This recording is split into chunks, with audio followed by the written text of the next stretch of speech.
आदाब नाजरीन, मैं केबी जानी आपके पसंदीदा प्रोग्राम हैदराबादी सितारे में सभी का इस्तकबाल करता हूं। दोस्तों, आज के हमारे मेहमान हैं निखिल, ताल की दुनिया का वो पुरनूर सितारा जिसने मौसीकी की उफ़क़ पर तबले का कमाल दिखाकर लाखों शायकीन का दिल जीता।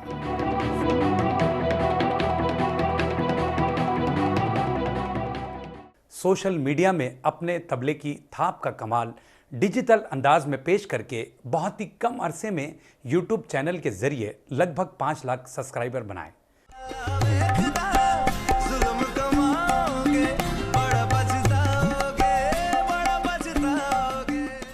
वैसे नाजरीन, हम आपको बता दें कि निखिल का दूसरा पहलू ये भी है कि वो एक इंजीनियर भी हैं, लेकिन तबले के फ़न में दिलचस्पी और जुस्तजू और लगन ने न जाने कितने इवेंट्स में रंग बिखेरा है। तबले पर इनकी उंगलियों का जादू चलता है तो शायकीन मौसीकी खुशी से झूम उठते हैं। बॉलीवुड में हर मौसीकार उनके फ़नी सलाहियतों को सराहा। यही वजह है कि उनकी कंपोजिंग में कई मशहूर गीतों को तबले पर रिमिक्स डिजिटल अंदाज के बायस मशहूर कंपनियों के ज़रिए रिलीज़ किया गया, जैसे शायकीन ने खूब पसंद किया और दिल में बसा लिया। तो आइए आपके रूबरू करवाते हैं तबले की थरकती तालों के साथ निखिल को।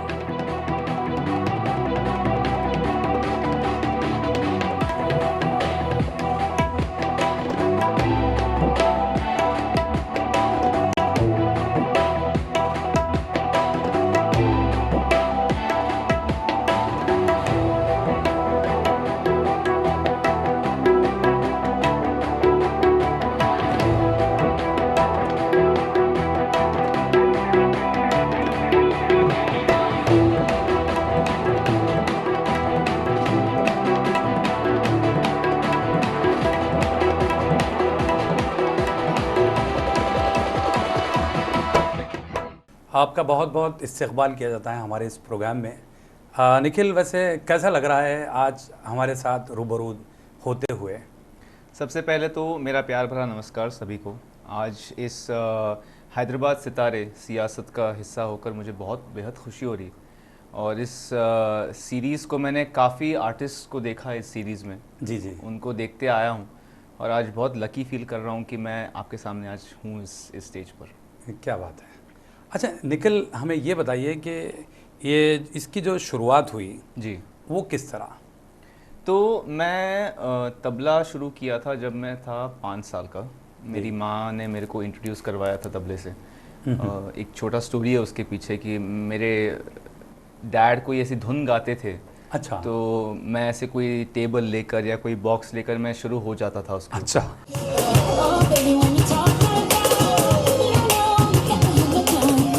और मैजिकली वो उसके साथ जाता था, उस गाने के साथ वो मैच करता था वो रिदम। अच्छा। तो इसके कारण मेरी मॉम ने इस चीज़ को ऑब्जर्व किया और उन्होंने कहा कि नहीं, इसको कोई इंस्ट्रूमेंट सिखाना ज़रूरी है। अच्छा। इसका ये आर्ट को हम वेस्ट नहीं जाने दे सकते। अच्छा। तो आया तबला। तो फिर उसके बाद जो है मैं फिर उसकी तालीम लेना शुरू किया। और तालीम लेने के बाद फिर मैंने विशारत तक किया, तबला सीखा विशारत तक। फिर उसके बाद जो है एजुकेशन, जैसा हमारे उसमें होता ही है लाइफ में एजुकेशन, तो एक मेन चीज़ इम्पोर्टेंट चीज़ होती है। तो वो चीज़ जो है मैंने करी। तो थोड़ा सा तबले ने तब थोड़ा सा स्टेप बैक ले लिया था। हर किसी के लाइफ में होता है ऐसा कुछ। सो वो मेरे साथ भी हुआ। एंड फिर उसके बाद बढ़ते बढ़ते आगे फिर इंजीनियरिंग तक पहुंचा। ऐसा कभी नहीं हुआ कि रियाज छोड़ा। अच्छा। रियाज हमेशा था। और रियाज करते करते फिर मैं इंजीनियरिंग ख़त्म किया मेरा। अच्छा। ख़त्म करने के बाद माँ बाप से 1 साल का टाइम लिया। बोला कि मुझे म्यूज़िक में करियर करना है। अच्छा। क्योंकि मुझे बाकी कोई करियर में इंटरेस्ट था ही नहीं, क्योंकि मैं किसी और अच्छा था ही नहीं किसी चीज़ में। अच्छा। किसी चीज़ में मुझे लगता था कि मैं थोड़ा सा ठीक हूँ। हाँ। तो और पैशन बहुत था, अभी भी है, हमेशा रहेगा। तो इस चीज़ को फिर आगे लेके आज मैं प्रोफेशनली एक तबला फ्यूजन आर्टिस्ट हूँ। बिल्कुल जी। हमें ये बताइए कि आपके जहन में जी तबले के साथ जी रिमिक्स यानी रिदम बॉक्स जिसे हम कहते हैं जी उसके साथ पेश करना, जी वो कब आपके जहन में आया? तो तबले की जो मेरी तालीम है वो विश्वनाथ साहब से मेरी तालीम हुई, जो अच्छा। हैदराबाद में रहते हैं। और फिर उसके बाद मेरा जो रियाज है या जो मेरी जो तालीम है वो ठेठ क्लासिकल है, हिंदुस्तानी क्लासिकल। अच्छा। फिर मैंने एक चीज़ ऑब्जर्व करी कि हर कोई वही चीज़ बजा रहा है, हर अच्छा। कोई उसी तरीके से बजा रहा है, तो क्यों ना इसको थोड़ा सा एक अलग तरीके से करा जाए। मुझे मॉडर्न म्यूज़िक का भी उतना ही शौक़ था, मुझे क्लासिकल का भी उतना ही शौक़ था, तो मैंने कहा कि क्यों इसको फ्यूज़ नहीं कर सकते हम, एक फ्यूजन क्यों नहीं बना सकते इस चीज़ का। तो उस तरीके से 2016 में मैंने अपना पहला फ्यूजन ट्रैक बनाया था तबले के साथ, और एक सोशल मीडिया जो इंस्टाग्राम है उस पर मैंने उसका तब एक 15 सेकंड का जो है वीडियो डाला था।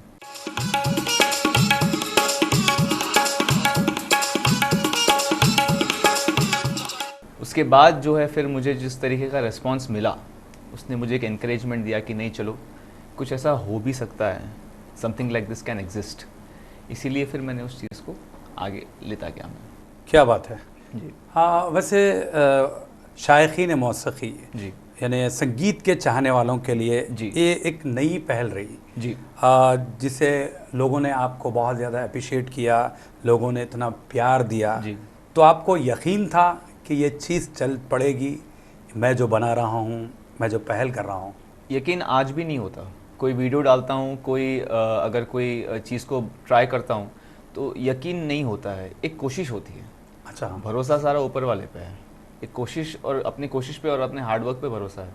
अच्छा। बस उस चीज़ को करते हुए फिर आगे बढ़ते हैं। फिर वो लोगों का प्यार है जो है वो है तो हम हैं, वरना तो हम कुछ नहीं है। नहीं, लोगों ने तो आपको बहुत ज़्यादा सराहा, पसंद किया, तभी तो आप इतने ज़्यादा आपके फॉलोअर्स हैं। वो ऊपर वाले की मेहर है और लोगों की मेहर है, बस हमारा कुछ नहीं है उसमें। बड़ों का आशीर्वाद है, लोगों का आशीर्वाद है। बेशक। तो निखिल, सबसे पहले तो हम ये जानना चाहेंगे कि जो पहला परफॉर्मेंस जी जो ज़िंदगी का यादगार होता है जी, वो किस तरह था और आपके जहन में आज भी मौजूद होगा? क्योंकि देखिए, जो पहला परफॉर्मेंस होता है, ऑडियंस का रिस्पांस क्या होगा, 100%। फिर मैं क्या बजाऊंगा, 100%। वो चीज़ हमारे ऑडियंस को शेयर कीजिए। जी। तो वैसे मेरे काफ़ी सारे परफॉर्मेंसेस हो गए थे तब तक, जब तक ये स्पेशल परफॉर्मेंस की जो मैं बात कर रहा हूँ। अच्छा। तब तक हो गए थे काफ़ी सारे, बट ये स्पेशल इसीलिए था क्योंकि वो पहली बार था जब मेरी माँ मेरे साथ आई थी एक शो के लिए। तो जब मेरी माँ मेरे साथ आई थी तो उन्होंने बैठ के मेरा परफॉर्मेंस फर्स्ट रो में बैठ के देखा, और परफॉर्मेंस ख़त्म हुआ। ख़त्म होने के बाद जिस तरीके का लोगों का रिस्पांस मेरी माँ ने देखा, उस दिन उनसे कॉन्फर्मेशन मिल गया कि नहीं चलो मेरा बेटा कुछ सही कर रहा है ज़िंदगी में। अच्छा। उसके बाद से there was no looking back. इसको फिर मैं आगे लेता चला गया फिर। क्या बात है। तो निखिल, ये एक मेमोरेबल चीज़ है। जी जी बिल्कुल। निखिल जी, हम आगे बढ़ने से पहले जी, मैं मैं चाहता हूँ वो क्या पहला परफॉर्मेंस आपने दिया होगा, थोड़ा सा एक झलक हो जाए हमारे ऑडियंस के लिए।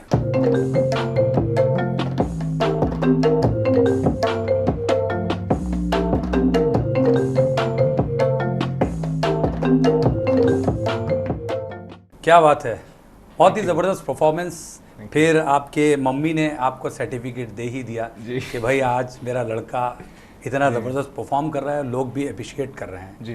तो मैं निखिल ये जानना चाहूँगा कि बाकायदा आपने तबले की जो तालीम हासिल की जी, वो किस से? विश्वनाथ सिताला जी, जी। उनसे मेरी तालीम शुरू हुई थी 2008 में। अच्छा जी, और उनसे पहले मैं किसी और से सीखता था। अच्छा तो 2008 से लेके फिर उसके बाद आज भी मैं उन्हीं से सीखता हूँ। अच्छा। कोई डाउट होता है उन्हीं को कॉल करता हूँ। बेशक। उस तरह के गुरु हैं वो। उन्होंने कभी मुझे ये नहीं बोला कि नहीं अभी हो गया सीखना तो इसके बाद कॉल मत करना या ऐसा कुछ, ऐसे कभी नहीं। आज भी मैं उनको कॉल करता हूँ, आज भी वो उतना ही पैशनेटली मेरे को सिखाते हैं। अच्छा। तो उन्हीं की वजह से है जो है, अगर वो नहीं है तो फिर मैं नहीं हूँ। सही। उन्होंने जो तालीम दी है उसी चीज़ को मैं आगे लेके चलने की कोशिश कर रहा हूँ। अच्छा, ये बताइए कि उनके जो घराने का बाज है जी, वो किस तरह, यानी दूसरे घरानों से जी, डिफरेंट होता है, वो थोड़ा सा हमें बताइए। जी। तो मेरे गुरुजी ने मुझे हर घराने का सिखाया। जब कोई शागिर्द होता है तो उसको हर घराने का सिखाते हैं, बट अगर बोलने जाऊं तो उन्होंने मुझे दिल्ली और फर्रुखाबाद जो है घराना, इसका थोड़ा सा ज़्यादा तालीम मुझे थोड़ा सा दिया, और अजराड़ा घराने का भी थोड़ा सा सिखाया काफ़ी कुछ। बट उन्होंने एक ही चीज़ बोली मुझे कि कभी घरानों में डिफ्रेंशिएट मत करना। अच्छा। हर घराने की अपनी एक टेस्ट होती है, अपनी एक उसकी स्पेशलिटी होती है। उस चीज़ को ध्यान में रखते हुए उन्होंने मेरे को सिखाया जो भी सिखाया। जो बाज है वो जी। डिफरेंट डिफरेंट होता है जी। तो मैं चाहता हूँ इस शो के जरिए थोड़ा सी जी। झलक बता दीजिए। जी ज़रूर। तो जैसे मैंने दिल्ली बाज की बात करी आपसे, जी, तो जी। दिल्ली बाज में ये 2 उंगलियां जो है जी। उसका बहुत यूज़ होता है। तो मिसाल के तौर पे एक कायदा है जो जी। दिल्ली बाज में बचता है, जो धातिट धातिट धा तिट धागे तीन आके ना, जी। तातिट तातिट धा तिट धागे तीन आके ना। सो ये ऐसा है।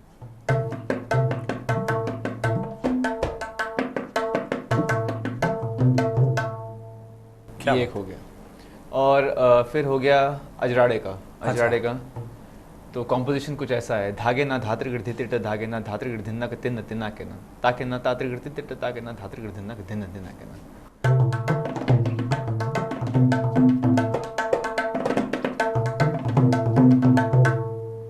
क्या बात। कुछ ऐसा। तो ऐसे ही बनारस घराने का है जो खुला बाज बजता है, या फिर लखनऊ का है, उनकी एक चलन होती है, उनकी एक अलग चलन। लखनऊ का मुझे कुछ ऐसा याद है, ऐसा धा दिनक दिन तक दिनक दिन धात्र दिनक दिन धात्र गिरदा दिनक दिन तक दिनक दिन धात्र दिनक दिन धात्र गिरदा।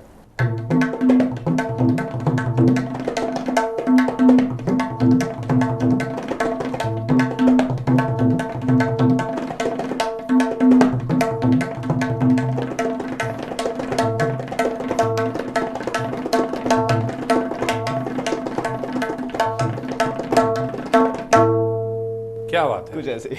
तो ये स्पीड जो बाज में स्पीड होता जी, है जी, जी, जी। तो कायदे बिल्कुल डिफरेंट डिफरेंट होते हैं। जी जी जी। तो यानी आपके जो उस्ताद थे, गुरुजी जी, थे, जी। उन्होंने हर तरह के कायदे भी बताए बिल्कुल। और हर घराने की तालीम आपको दी। बिल्कुल बिल्कुल बिल्कुल। तभी और तो आज जो है जी। निखिल इतना निखर के आया है।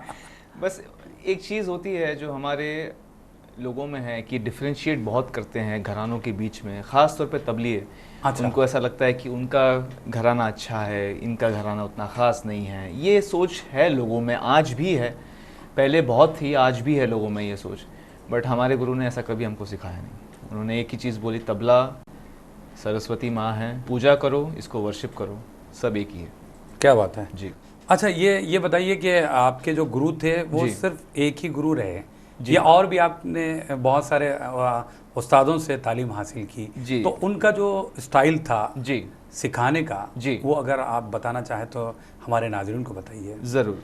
तो जैसे विश्वनाथ जी से मैंने सीखा ही, फिर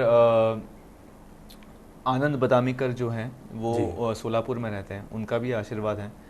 फिर सुरेश तलवरकर जो हैं उनका भी थोड़ा सा आशीर्वाद है। हाँ हाँ। और फिर काफ़ी लोगों को देखा है, मिला हूँ, और उनका एक बजाने का ढंग जो है उसको मैंने अडेप्ट करने की कोशिश करी है और उसमें कुछ अपना नया प्रोडक्शन करने की कोशिश करी है। तो मिसाल के तौर पे सुरेश तलवरकर जी हैं, तो उनसे ये सीखा कि ये जो है सीधा, इसको सीधा बोलते हैं, जी जी, सीधे हाथ से बजाया तो जी सीधा जी। बोलते हैं। तो इसका जितना बड़ा मुंह होगा उतना उसका गहरा खरच का सुर होगा। अच्छा। और खरच के सुर पे तबला जब बजता है तो उसकी मिठास अलग ही होती है। हाँ। तो ये मैंने उनसे सीखा मिसाल के तौर पे। या फिर आनंद बदामीकर जी हैं जैसे, तो उनसे ये सीखा कि तबले की टेक्निक, फिंगर मूवमेंट्स की टेक्निक होती है एक, वो उनसे सीखने को मिली। तो ऐसे बहुत लोग हैं, बहुत गुरु लोग हैं जिनसे मिला हूँ, नहीं भी मिला हूँ, जिनके वीडियोस देखे हैं, वो वीडियोस से भी सीखने की कोशिश करी। अच्छा। ऐसा मेरा सीखने का तालीम रहा है। तो मुझे ये भी लगता है कि चाहे बंदा मेरे से बड़ा हो उम्र में या छोटा हो, जब तक वो अच्छा बजा रहा है, मेरे उसके पास कुछ है सीखने के लिए, तो मैं उससे सीख सकता हूँ। ये मेरा आउटलुक है। क्या बात है, बहुत ही ज़बरदस्त। अच्छा निखिल, मैं ये ज़रूर जानना चाहूँगा कि जहाँ तक ताल्लुक़ तबले में ताल का अहम किरदार होता है, इस बारे में आप क्या कहेंगे? ताल बेसिकली क्या होता है मैं आपको बताता हूँ। ताल तबले के जो सिलेबल्स होते हैं, जैसे धा, तिन, तुन, ना, तिरकिट, धागे, तो इसको जोड़ा जाता है एक साथ और एक ताल बनता है। तो तबला ताल की तरफ से ही माना जाता है। जैसे मिसाल के तौर पे 3 ताल है, आप जानते ही होंगे 3 ताल। तो जैसे धा धिन धिन धा, धा धिन धिन धा, धा तिन तिन ता, ता धिन धिन धा। तो इस चीज़ को 16 मात्रे को एक साथ बांधा गया है, तब जाके उसका एक विशेष सर्कल बनता है और वो 16 मात्रे रिपीटेडली हम जब बजाते हैं तो 3 ताल बनता है। तो ये है रिलेशन तबला और ताल का। क्या बात है। तो हर एक ताल अलग मात्रे का होता है, जैसे 3 ताल 16 का हो गया, दादरा 6 का हो गया, कहरवा 8 का हो गया, रूपक 7 का हो गया, झपताल 10 का हो गया। बहुत है ऐसे ताल, मैं बताने जाऊँ तो रात कम पड़े, ऐसे बहुत ताल है ऐसे। सही बात है जी। आगे बढ़ने से पहले मैं चाहता हूँ कि कोई और आपकी बजाई हुई चीज़ें जो हमारे ऑडियंस सुनना चाहेंगे जी ज़रूर, वो आप ज़रूर बताइए। ज़रूर। तो शिवतांडव स्तोत्रम करके उसका तबला एडिशन मैंने YouTube पे अपलोड किया था, आपने देखा ही होगा। जी जी। तो उसका लोगों की तरफ से बहुत अच्छा रिस्पांस आया, बहुत प्यार मिला उस वीडियो को। तो वो मैं आपके सामने आज थोड़ा सा पेश करूँगा। जी बिल्कुल।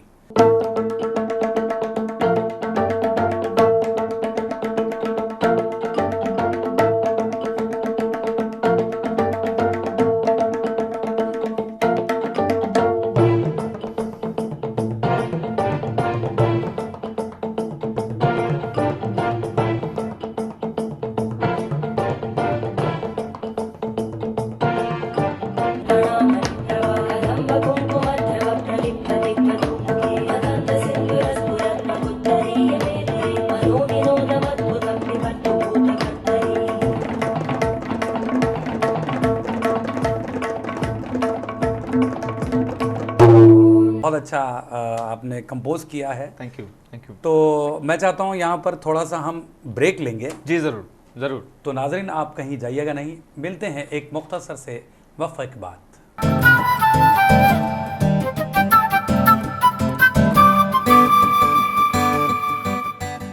नाजरीन, सियासत टीवी की ताज़ा तरीन खबरें, मुशायरे, मजहबी प्रोग्राम्स और दीगर तफरीही प्रोग्राम्स देखने के लिए आप हमारा मोबाइल ऐप प्ले स्टोर से डाउनलोड कर सकते हैं। इसके अलावा यूट्यूब और फेसबुक पर आप सियासत टीवी का राज टेलीकास्ट भी देख सकते हैं। यूट्यूब पर सियासत टीवी सब्सक्राइब करें और बेल आइकॉन पर क्लिक करें ताकि नए वीडियोस आप तक फौरी तौर पर पहुंच सकें।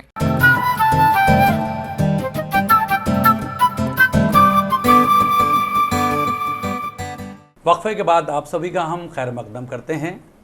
हम बात कर रहे हैं तबले की दुनिया का एक जाना माना सितारा जिन्हें आप और हम निखिल के नाम से जानते हैं। निखिल साहब, ब्रेक से पहले आपने तबले के बारे में बताया बहुत सारी चीज़ें। जी। हम ये जानना चाहेंगे कि सोलो तबला जी जिसके लिए कितनी दुश्वारियां पेश होती हैं जी और कितनी दुश्वारियों का सामना करना पड़ता है जी एक सोलो तबले प्लेयर के लिए। जी जी।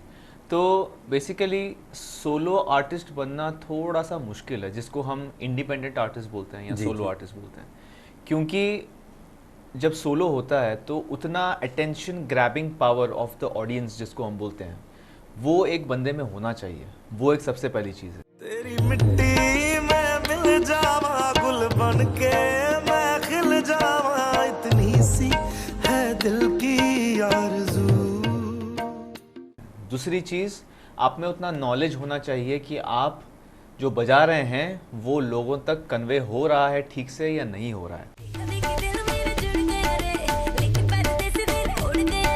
जी। तो ये दो माध्यम से होता है। अच्छा। एक तो आपका जो नॉलेज है तबले की तरफ वो, दूसरा आपका जो कनेक्ट है ऑडियंस के साथ वो होना, वो भी एक आर्ट है, वो भी एक फन है जिसको सीखना बहुत ज़रूरी है। अच्छा। जैसा हम अगर अकम्पनीमेंट में जाते हैं तो दो आर्टिस्ट होते हैं, हर आर्टिस्ट एक दूसरे को एक मौका देता है बजाने के लिए, तो वहाँ पे काम पहचान सकते हैं लोग।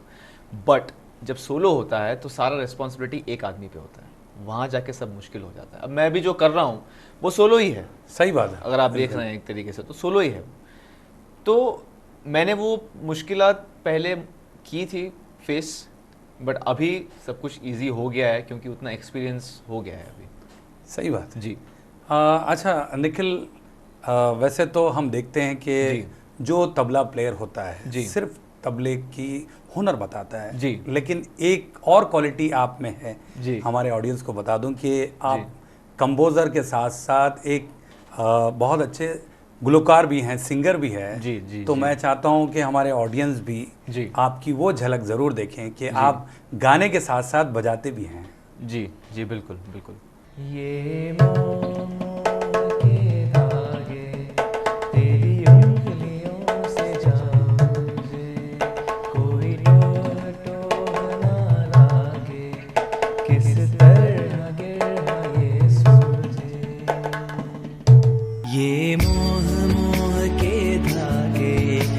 तेरी उंगलियों से जा उलझे, कोई टोह ना लागे, किस तरह की रहा ये सुलझे। क्या बात है। तो ये कुछ ऐसे एक आइडिया है कि गाते हुए तबले को जो है बजाना है, क्योंकि मुझे गाने का भी काफ़ी शौक़ है, क्योंकि मेरे फादर जो हैं उनको सिंगिंग का बहुत शौक़ है और हम बचपन से वही सुनते आ रहे हैं। अच्छा। तो वो कहीं ना कहीं एक समझिए गॉड गिफ्ट ही है जो आई है, उनकी तरफ से ही आई है जो भी आया है। क्या बात है। तो सोचा कि चलो ये इस अलग तरीके से भी एक्सप्लोर कर सकते हैं कि चलो गाने और तबले को साथ में कर लें। क्या बात है। मतलब यानी आपके माता पिता का बहुत बड़ा योगदान आपके साथ रहा। बहुत बहुत है ना? बड़ा, बहुत बड़ा। क्योंकि बहुत तबले के लिए आपके माताजी ने बिल्कुल। इस तरफ रागिब किया, बिल्कुल। तब आप तबला प्लेयर बने। बिल्कुल। और सिंगर बोले तो आपके पिताजी से आपने जो है सुन सुन के आपने सीखा है। जी जी। तो क्या जी, बात है। जी। अच्छा निखिल जी अब ये जितना भी मामला है जी। ये सोशल मीडिया की देन है। बिल्कुल। क्योंकि देखिए सोशल मीडिया के इस दौर में आप इंडिया के अलावा बाहर के कंट्रीज़ में शायकीन तक आप पहुंच पाए जी और कामयाब भी हुए हैं जी। तो मैं ये जानना चाहूँगा कि सोशल मीडिया नहीं होता तो ये किस तरह मुमकिन होता। ये सवाल अगर आप जब सोशल मीडिया नहीं था तब अगर करते थे तो मैं समझता था जी। लेकिन आजकल सोशल मीडिया है और सोशल मीडिया ये बहुत पावरफुल चीज़ है। सोशल मीडिया के एडवांटेजेस बहुत है। सोशल मीडिया नहीं होता तो मैं आज आपके सामने नहीं होता। सही है। राइट। सो इसीलिए मेरा यही कहना है सारे आर्टिस्ट लोगों से कि सोशल मीडिया का एक अच्छा यूज़ करो, क्योंकि उससे आप बहुत लोगों तक पहुंच सकते हो। जैसा मैंने पहुंचने की कोशिश करी और पहुंच भी सका हूं मैं, जैसे यूट्यूब हो गया, इंस्टाग्राम हो गया, बहुत चीज़ें हैं आजकल सोशल मीडिया की। तो इसका अच्छे से उपयोग करो तो नाम बन सकता है शायद।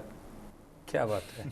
तो बहरहाल आप नौजवानों के लिए यही पैगाम बिल्कुल देना चाहते हैं। बिल्कुल बिल्कुल। अच्छा कंटेंट डालो और एक न्यू कंटेंट डालो जो नहीं है, लोग जो नहीं देख पाते हैं उस चीज़ को डालोगे तो और अच्छा तुमको जो है तुम फेमस हो सकते हो, या फिर फेमस से अच्छा तुमको और अच्छा रिस्पॉन्स आ सकता है। That is very important. हाँ निखिल, वक्त इस बात की इजाज़त नहीं देता कि हम और भी बहुत सारे बातें करें। जी जी जी। तो बहरहाल मैं चलते चलते आपसे ये जानना चाहूँगा कि हमारा जो प्रोग्राम है हैदराबादी सितारे, जी जी जी, जिनमें आप जैसे बासलाहियत फनकारों को लोगों से जोड़ने का हम अहम रोल निभा रहे हैं, जी, इस बारे में आप क्या कहेंगे। तो एक तो मुझे बहुत बेहद खुशी है कि आज मैं यहाँ पे आऊँ और हैदराबादी सितारे जो है ये मैं एक सीरीज़ है जो मैं काफ़ी टाइम से फॉलो भी कर रहा हूँ। मुझे लगा नहीं था कि मैं आज इस पे आ पाऊँगा, but all thanks to you and the entire Siyasat team की आज उनकी वजह से और आप लोगों की वजह से मैं इधर हूँ और लोगों का प्यार है। और इस सीरीज़ को आप चलाइए रखिए, क्योंकि ये सीरीज़ के माध्यम से काफ़ी आर्टिस्ट जिनको मैं नहीं जानता था जो इतने अच्छे हैं हैदराबाद में, वो मेरे ताल्लुक़ में आए हैं, मैं उनको देख पाया और बहुत अच्छा लगता है इस चीज़ को देखकर। तो thank you so much for having me. Thank you. Thank you. बहुत बहुत शुक्रिया आप आए, इतना वक्त दिया। तो नाजरीन आज के लिए इतना ही। एक और ताबिंदा सितारे के साथ आपकी और हमारी मुलाकात होगी हैदराबादी सितारे प्रोग्राम में। आप अपने दोस्त और होस्ट के भी जाने को इजाज़त दीजिए। अल्लाह हाफ़िज़।